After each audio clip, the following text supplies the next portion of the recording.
Hello students, welcome back to the channel Sadhyam એકેડેમીના YouTube platform પર આપ સૌનું હાર્દિક સ્વાગત છે. સ્ટુડન્ટ્સ, લક્ષ્ય સિરીઝના સેકન્ડ એપિસોડની અંદર આપણે મેથેમેટિકલ ઓપરેશન યા તો તમે કહી શકો છો કે ભાઈ એરિથમેટિકલ રીઝનિંગ, જેને ગુજરાતીની અંદર સંકેતો અને ચિહ્નો કહેવામાં આવે છે, એના બેઝિસ પર એના આધારિત આપણે 10 ક્વેશ્ચન્સ સોલ્વ કરવાના છીએ આ એપિસોડની અંદર. ચલો, સો લેટ સ્ટાર્ટ અવર સેશન. સ્ટુડન્ટ્સ, ક્વેશ્ચન નંબર 1, પહેલા પ્રશ્નની અંદર તમને શું આપેલું છે? ઇફ એલ ડિનોટ્સ એક્સ, અને હા, એની પહેલાં કહી દઉં, આ પ્રશ્ન લાસ્ટ જે હાઈકોર્ટ ડીવાયએસઓ પ્રિલિમ્સની એક્ઝામ 2021માં લેવાની હતી એમાં પૂછાઈ ગયેલો પ્રશ્ન છે, બરાબર? ચલો, if L denotes multiplication, M denotes division, P denotes plus that is સરવાળો અને Q denotes minus, then 16p 24m 8q 6m 2l3 is equal to question mark. હવે જુઓ, આની અંદર તમારે સિમ્પલી શું કરવાનું છે? ઇંગ્લિશમાં એને બોર્ડ માસ કહીએ આપણે. શું કહીએ? બોર્ડ માસ. અને ગુજરાતીની અંદર તમે એને કહો છો ભાગુ સબા, રાઈટ? કે ભાઈ બ્રેકેટ પછી ઓફ જે આવે છે એ સોલ્વ કરો, પહેલાં ડિવિઝન, પછી મલ્ટિપ્લિકેશન, પછી એડિશન અને લાસ્ટમાં આપણે કરીએ છીએ સબટ્રેક્શન. અને ગુજરાતીની અંદર તમે કહો છો ભાગાકાર, પછી ગુણાકાર, પછી સરવાળો અને પછી બાદબાકી. તો ભાઈ આ કન્સેપ્ટને જ આપણે આ સવાલો, આ પ્રશ્નોની અંદર આપણે યુઝ કરવાના છીએ. ક્લિયર? ચલો તો શરૂ કરીએ સોલ્યુશન કરવાનું. ભાઈ તો સૌથી પહેલાં સ્ટુડન્ટ્સ તમને આપ્યું છે 16.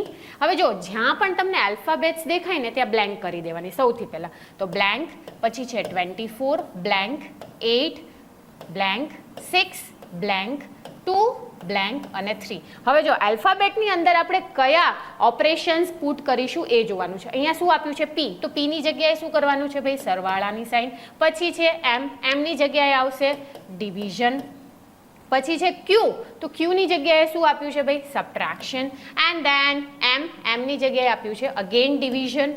એન્ડ લાસ્ટમાં છે એલ, એલની જગ્યાએ શું છે ભાઈ? મલ્ટિપ્લિકેશન. હવે ધ્યાન રાખો, હવે અહીંયા શું કરવાનું? તો અહીંયા જ્યાં પણ તમને ભાગાકાર અને ગુણાકાર દેખાય છે એને એક બ્રેકેટમાં લઈ લો. જો ભાઈ અહીંયા છે તો આનું એક બ્રેકેટ બનાવી દઈએ, અહીંયા પણ છે તો આનું એક બ્રેકેટ બનાવી દઈએ. ઇન શોર્ટ, જે પ્લસ અને માઇનસ છે એને છેડવાના નથી. ચાલો, 16 પ્લસ, હવે 24 ભાગ્યા 8 શું થાય? 3, 8 તરી 24 માઇનસ. હવે આને સોલ્વ કરવાનું સિમ્પલી અહીંયા ને અહીંયા સોલ્વ કરી દેવાનું.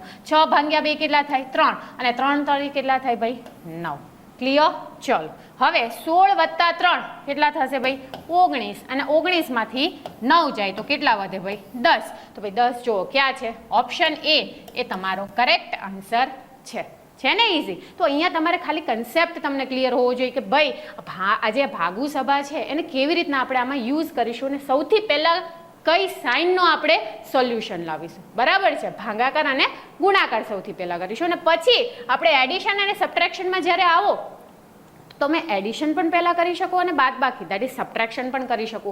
એમાં કોઈ ઇશ્યુ છે નહીં કે ભાઈ પહેલાં સરવાળો કરવો અને પછી બાદબાકી કરવી. ભાઈ પહેલાં બાદબાકી પણ કરી શકો છો, પણ જ્યારે તમે આ સાઇન સોલ્વ કરો ને, ડિવિઝન અને મલ્ટિપ્લિકેશન, એ બહુ ઇમ્પોર્ટન્ટ છે. ક્લિયર? ચલો નેક્સ્ટ ક્વેશ્ચન નંબર 2. શું આપ્યું છે આપણને? પી ડિનોટ્સ division, Q denotes multiplication, R denotes addition, S denotes subtraction. Then આ તમારો સવાલ છે, લખીએ. ચલો, સૌથી પહેલું શું કરવાનું? ભાઈ જ્યાં જે આલ્ફાબેટ્સ આપ્યા છે, બરાબર છે, A B C D P Q R, ત્યાં બ્લેન્ક બનાવી દો. Blank 12, blank 4, blank 5, blank 6. હવે જે આલ્ફાબેટ્સ છે એની જગ્યાએ ઓપરેશન્સની જે સાઇન્સ છે એ રાખી દઈએ. ચલો, ક્યુની જગ્યાએ શું રાખવાનું છે? મલ્ટિપ્લિકેશન. પછી પીની જગ્યાએ શું રાખવાનું છે? ડિવિઝન. દેન આરની જગ્યાએ એડિશન. પછી એસની જગ્યાએ સબટ્રેક્શન. સ્ટેપ નંબર 2 શું કરીશું હવે? તો ભાઈ જ્યાં જ્યાં ડિવિઝન એટલે કે ભાગાકાર અને ગુણાકાર દેખાય છે એને એક બ્રેકેટમાં લઈ લઈએ. ક્યાં દેખાય છે? તો ભાઈ અહીંયા દેખાય છે આપણને, રાઈટ? તો ચલો શું કરીશું સૌથી પહેલાં? તો સૌથી પહેલાં આપણે ભાગાકાર કરીશું. તો 18 ને એઝ ઇટ ઇઝ લખી નાખીએ. મલ્ટિપ્લિકેશન 12 ભાગ્યા 4 કેટલા થશે ભાઈ? 4 તરી 12. ચલો હવે આને એઝ ઇટ ઇઝ લખી નાખીએ. વત્તા 5 માઇનસ 6. હવે 18 તરી કેટલું થાય સ્ટુડન્ટ્સ? 54 વત્તા 5. હવે જો અહીંયા તમે કરી શકો કે ભાઈ +5 - 6 તો કેટલું આવે? +5 - 6 દેટ ઇઝ 1 બરાબર, અને 54 માંથી 1 જાય તો કેટલું વધે ભાઈ 53. તો 53 જે છે એ તમારો કરેક્ટ આન્સર છે. That is option number B. Clear? ચલો next question number 3. If F denotes addition, P denotes multiplication, T denotes division, K denotes subtraction, then this is your question. ચલો તો સૌથી પહેલા શું કરીશું ભાઈ, આલ્ફાબેટ્સની જગ્યાએ બ્લેન્ક રાખી દઈએ. 8 બ્લેન્ક, 16 બ્લેન્ક, 4 બ્લેન્ક, 13. ચલો સૌથી પહેલા શું આપ્યું છે? ટી. ટીની જગ્યાએ ભાઈ ભાગાકાર આવશે. એફ ની જગ્યાએ શું છે ભાઈ? એડિશન. પછી પી, પી ની જગ્યાએ ગુણાકાર, અને કે ની જગ્યાએ શું છે ભાઈ? સબટ્રેક્શન. હવે સ્ટેપ નંબર 2 કે ભાઈ જ્યાં જ્યાં તમને ડિવિઝન દેખાય છે, મલ્ટિપ્લિકેશન દેખાય છે, એને બ્રેકેટમાં લઈ લો. ચલો 40 ભાગ્યા 8, 8 પંચા 40 તો 5 આવશે, વત્તા 16 ચોક 64 બરાબર છે. ચલો અને માઇનસ 13. ક્લિયર? ચલો હવે સૌથી પહેલા શું કરીશું? એડિશન. 64 પ્લસ 5 તો કેટલું થશે? 69 માઇનસ 13 બરાબર. સબટ્રેક્શન કરીએ તો શું આન્સર આવશે સ્ટુડન્ટ્સ? That is 56. 56. મતલબ option number D is your correct answer. Clear? Done? ચલો next question number 4. If P denotes division, that is ભાગાકાર, R denotes addition, T denotes subtraction, M denotes multiplication, then this question is equal to question mark. ચલો 64 blank, 16 blank, 8 blank, 5 blank, 6. Okay ચલો R ની જગ્યાએ શું રાખવાનું છે ભાઈ? સરવાળાની sign. પછી P ની જગ્યાએ ડિવિઝન, then M ની જગ્યાએ મલ્ટિપ્લિકેશન, ટી ની જગ્યાએ સબટ્રેક્શન. હવે જ્યાં જ્યાં ભાગાકાર ગુણાકાર દેખાય છે એને એક બ્રેકેટમાં લઈ લઈએ ભાઈ. ચલો તો આપણે પહેલા ભાગાકારને લઈ લઈએ, યા તો તમે આખું બ્રેકેટ પણ કરી શકો છો. બરાબર છે. 64 એઝ ઇટ ઇઝ લખીએ, આખા બ્રેકેટને અહીંયા ને અહીંયા સોલ્વ કરી દઈએ. 16 ભાગ્યા 8 કેટલા થશે ભાઈ? 8 દુ 16, અને એને ગુણી નાખો 5 સાથે તો કેટલા થાય? 10 માઇનસ 6. હવે જુઓ અહીંયા તમે પહેલા એડિશન કરો, 64 વત્તા 10 કરો તો પણ છે બરાબર, યા તો પછી તમે 10 - 6 કરો તો પણ બરાબર છે. આપણે 10 - 6 કરી જોઈએ કે ભાઈ ભાગુ સભામાં પેલા બાદબાકી ના આવે, સરવાળો આવે, તો આપણે પહેલા બાદબાકી કરી જોઈએ. શું આવે છે જવાબ? ચલો 16 10 માંથી 6 જાય તો કેટલા વધે ભાઈ? વત્તા સરવાળાની સાઇન, જે મોટી સંખ્યા હોય એની આગળ જે સાઇન હોય એ રાખવાની. એ બહુ ઇમ્પોર્ટન્ટ છે મેથ્સની અંદર સ્ટુડન્ટ્સ. 10 - 6 દેટ ઇઝ 4, અને 64 વત્તા 4 કેટલું થાય? 68. હવે અહીંયા ને અહીંયા આપણે પહેલા એડિશન કરીએ તો કેટલો જવાબ આવે છે એ જોઈ લઈએ. અહીંયા કેટલું થશે જુઓ, દેટ ઇઝ 74 માઇનસ 6. તો આનો જવાબ કેટલો આવશે? 68 છે ને. સેમ અહીંયા મેઇન ચીજ એ રાખવાની છે યાદ કે ભાઈ ડિવિઝન અને મલ્ટિપ્લિકેશનમાં લોચા કરવાના નહીં. તો શું આવે આન્સર? 68. Option number B. ચલો next question number 5. If J denotes addition, K denotes subtraction, L denotes division, M denotes multiplication, then 18 blank, 36 blank, L that is 1 2 12, then blank 6 blank 7. ચલો M ની જગ્યાએ શું રાખવાનું છે? મલ્ટિપ્લિકેશનની સાઇન. L ની જગ્યાએ ડિવિઝનની sign. પછી K ની જગ્યાએ શું આપ્યું છે? K ની જગ્યાએ સબટ્રેક્શન, અને લાસ્ટ J ની જગ્યાએ એડિશન. અહીંયા મલ્ટિપ્લિકેશન, અહીંયા ડિવિઝન લઈ લઈએ એક બ્રેકેટમાં. બરાબર છે. પહેલાં ડિવિઝનને સોલ્વ કરીશું. શું થશે? 12 તરી 36 અને 18 તરી, કારણ કે અહીંયા ગુણાકારની સાઇન છે તો 18 તરી 54 માઇનસ 6 પ્લસ 7. ચલો 54 એઝ ઇટ ઇઝ. અહીંયા જુઓ -6 + 7 કેટલું થશે? +1, અને 54 વત્તા 1 એટલે 55, 55. તો that means option she is your correct answer. Clear? ચલો નેક્સ્ટ ક્વેશ્ચન નંબર 6. હવે હું પાછો ક્વેશ્ચન આખો જોઈ લઈએ. આપણે પહેલાં કે ભાઈ એલની જગ્યાએ સરવાળો, એમની જગ્યાએ બાદબાકી, એનની જગ્યાએ ગુણાકાર, અને પીની જગ્યાએ ભાગાકાર. બરાબર છે. ચલો લખી લઈએ. 14 બ્લેન્ક, 10 બ્લેન્ક, 42 બ્લેન્ક, 2 બ્લેન્ક, 8. ચલો એનની જગ્યાએ શું રાખીશું આપણે ભાઈ? ગુણાકાર. પછી છે એલ, એલની જગ્યાએ સરવાળો. પછી છે પી, પીની જગ્યાએ ભાગાકાર અને લાસ્ટમાં એમની જગ્યાએ સબટ્રેક્શન. હવે ચાલો ક્યાં છે ભાઈ મલ્ટિપ્લિકેશન? અહીંયા છે અને ભાગાકાર ડિવિઝન અહીંયા છે. 14 ગુણ્યા 10 140 વત્તા અને ડિવાઈડ કરો તો કેટલું આવે? 21.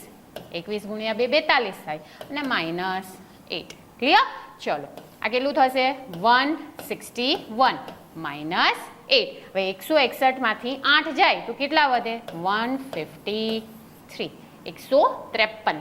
So that means option A is your correct answer. Clear? Done?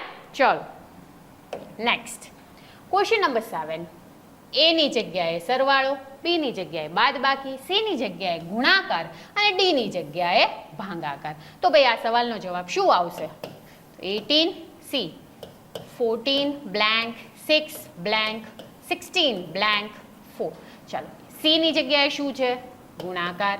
Okay, પછી A ની જગ્યાએ સરવાળો, પછી B ની જગ્યાએ બાદબાકી અને લાસ્ટમાં D ની જગ્યાએ ભાગાકાર. હવે જો પેલા મલ્ટિપ્લિકેશન અને અહીંયા આવી જશે ડિવિઝન, બરાબર? ભાગાકાર આવી જશે. હવે 18 ગુણ્યા 14 તો કેટલું થશે? એ થશે 252. 252 વત્તા 6 માઇનસ અને ભાગશો તો કેટલું આવશે? ચોકું 16, બરાબર છે? ચલો 252 પ્લસ 6 -4 એટલે કે 6 માંથી 4 જાય તો કેટલા વધે? 2. પણ કેવા 2? +2, બરાબર છે? કારણ કે 6 કેવો છે? મોટો છે એટલે એની સાઇન લાગશે. હવે 252 + 2 કેટલું થાય? 254. 254. That means option C is your correct answer. Clear? Done? ચલો નેક્સ્ટ ક્વેશ્ચન નંબર 8. A ની જગ્યાએ બાદબાકી, B ની જગ્યાએ ભાગાકાર, C ની જગ્યાએ ગુણાકાર અને D ની જગ્યાએ સરવાળો. તો રાખી દઈએ 18 બ્લેન્ક, 80 બ્લેન્ક, 16 બ્લેન્ક, 9 બ્લેન્ક, 28. ચલો A ની જગ્યાએ બાદબાકી, B ની જગ્યાએ ભાગાકાર, C ની જગ્યાએ ગુણાકાર અને D ની જગ્યાએ સરવાળો. ચલો ભાગાકારમાં આ છે અને આ ગુણાકારમાં છે તો આપણે શું કરીશું? આખું બ્રેકેટ સાથે જ લઈ લઈએ, બરાબર છે? ચલો 18 એઝ ઇટ ઇઝ માઇનસ 80 ભાગ્યા 16 કેટલા થાય? 16 પંચા ને 80 અને અહીંયા જો ગુણાકાર 9 પંચા 45. ચાલો વત્તા 28. હવે અહીંયા ધ્યાન દો.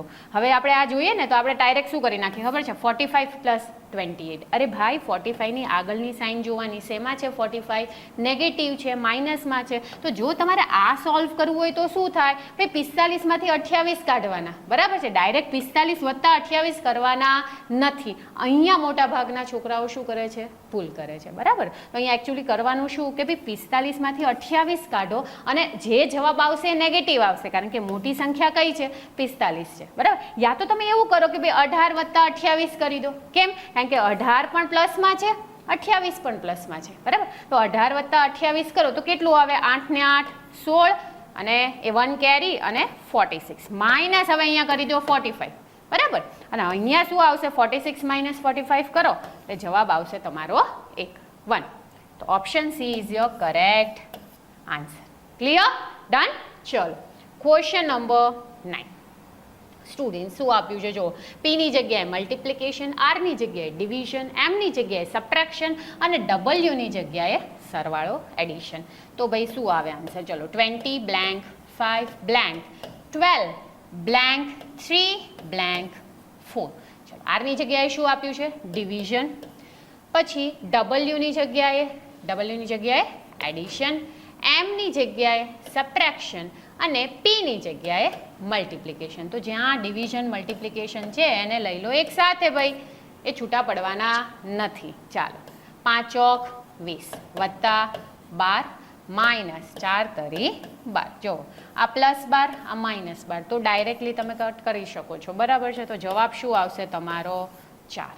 ઓપ્શન જો અહીંયા -4 પણ આપ્યો છે, તો અહીંયા ધ્યાન રાખવાનું કે કયો જવાબ છે? +4. Option C. ક્લિયર? ચલો નેક્સ્ટ ધ લાસ્ટ ક્વેશ્ચન. જો સ્ટુડન્ટ્સ આ જે છે ને આ ક્વેશ્ચન એ લાસ્ટ જે 2021 હાઈકોર્ટ ડીવાયએસઓ મેઇન્સની અંદર પૂછાયેલો પ્રશ્ન છે, બરાબર છે. ધ્યાન આપો. શું આપ્યું છે? What will in place of question mark. Question mark છે ભાઈ, એની જગ્યાએ શું આવશે? તો તમને દેખાય છે કે ઇક્વલ ટુની આ બાજુ જવાબ તો આપેલો છે. હવે ક્વેશ્ચન માર્કની જગ્યાએ શું આવે? કોઈ પણ મેથેમેટિકલ ઓપરેશન, મતલબ કે મલ્ટિપ્લિકેશન આવી શકે, ડિવિઝન આવી શકે, એડિશન આવી શકે, યા તો સબટ્રેક્શન આવી શકે. આ ચારમાંથી કોઈ એક આવે, રાઈટ? ચાલો સોલ્વ કરીએ. 2 question mark 6 minus 12 divide 4 plus 2 is equals to 11. Same rule કે સૌથી પહેલાં જ્યાં ડિવિઝન દેખાય, જ્યાં મલ્ટિપ્લિકેશન દેખાય એને જોડે કરી દો. અહીંયા દેખાય છે ભાઈ, તો આને સાથે કરી દઈએ બ્રેકેટમાં. ચાલો હવે 2 as it is question mark, અહીંયા 6 માઇનસ આ શું થઈ જશે? 4 તરી 12 એટલે 3 પ્લસ 2 ઇઝ ઇક્વલ્સ ટુ 11. હવે પાછું જુઓ, અહીંયા 3 ને વત્તા 2 નહીં કરી દેતા, 5 ના થયા. કેમ? કારણ કે 3 ની આગળ પોઝિટિવ નથી, સરવાળાની સાઇન નથી. કઈ છે? નેગેટિવ સાઇન છે. એટલે એને છેડવાનું જ નહીં. જે સરવાળાની સાઇન હોય ને એને સોલ્વ કરો. યા તો પછી શું કરી શકો? જો આને છેડો તો ભાઈ અહીંયા સાઇનને ધ્યાનમાં લો, બરાબર છે. તો શું કરીએ? જો ભાઈ -3 પ્લસ 2 તો શું આવે જવાબ? 3 માંથી 2 જાય તો 1 વધે, બરાબર છે ભાઈ. પણ મોટું કોણ છે? 3 છે. કેવું છે? માઇનસ છે, બરાબર. Is equals to 11. ચાલો અને આ બાજુ લઈ લઈએ તો શું આવે?